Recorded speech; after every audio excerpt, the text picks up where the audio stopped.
উঠে গেছি দার্জিলিংয়ের পাহাড়ে। ও আলাদাই এক্সাইটমেন্ট, বাপরে বাপ, যা স্টিভ, মানে একটা টার্নিং রেডিয়াসেই মানে 2 ফুট করে স্টিভ। ডমিনার বলি সম্ভব।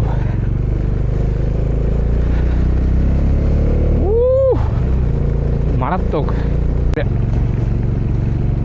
সামনে আমার বন্ধু শুভর অ্যাভেঞ্জার 220, ওরও দুর্দান্ত পারফরমেন্স, আর আমি যাচ্ছি ডমিনারে।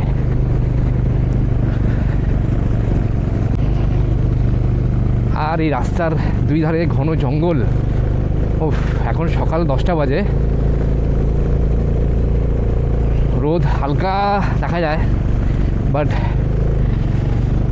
সন্ধেবেলা বা রাত্রিবেলা কীরকম লাগে এই জায়গাগুলো একবার ভেবেই মানে ভয় লাগছে আর কি। কী অবস্থা, আর ঠান্ডাও লাগছে।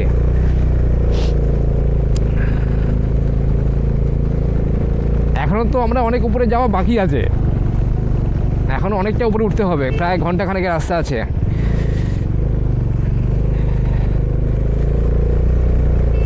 এই যে এই পাশটা এরকম লাগছে। ওহ এক্সিলেন্ট এক্সিলেন্ট, একটা আলাদাই অভিজ্ঞতা হলো।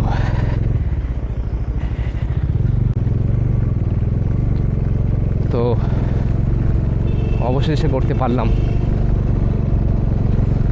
দারুণ লাগছে কিন্তু। একটা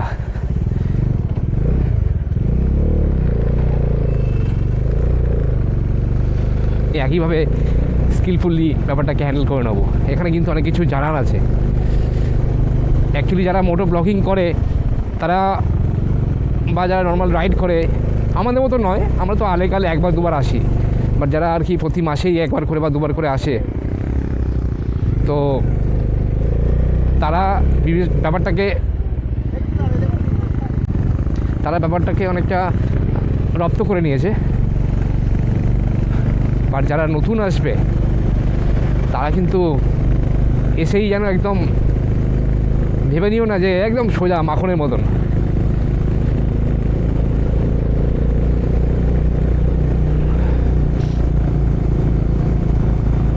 রাস্তা খুব ভালো, এখন পর্যন্ত যা দেখছি রাস্তা খুবই ভালো।